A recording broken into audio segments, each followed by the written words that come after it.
You ready? Yeah. Right, there's this monkey. Right? Oh, yeah. It's called Jack. Yeah. Right? I got pally with this bloke who worked in a railway station.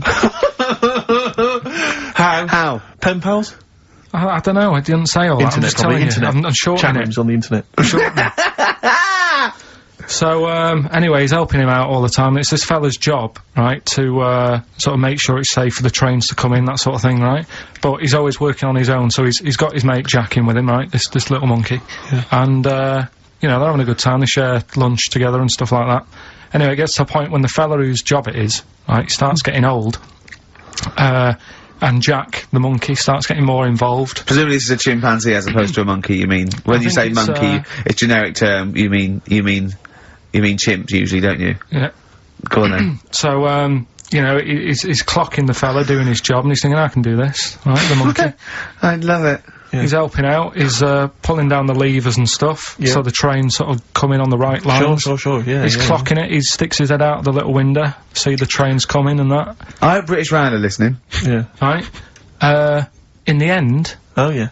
the fella whose job it is, he lost a leg for some reason, couldn't work anymore, Lovely. gave Jack the job. Yes. Right. Okay. The railway company are happy with that. I'm sure they interviewed a number of people, but he was the best monkey for the job.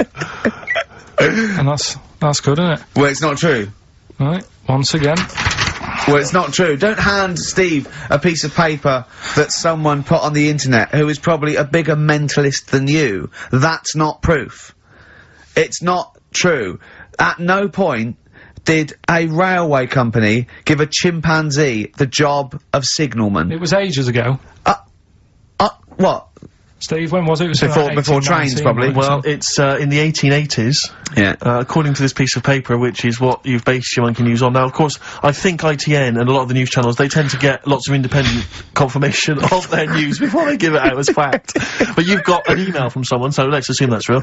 It says, for this, Jack was officially put on the railway payroll, earning 2 cents per day and have half a bottle of beer on Saturday.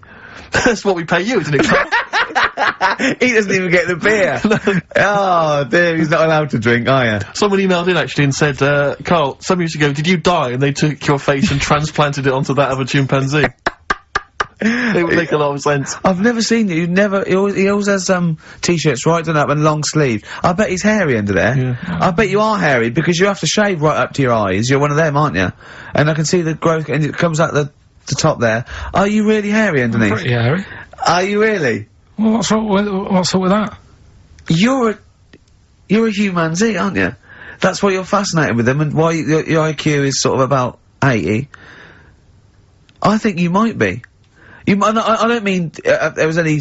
I think it was a genetic sort of throwback. Well, you're pretty hairy. Look at your arms.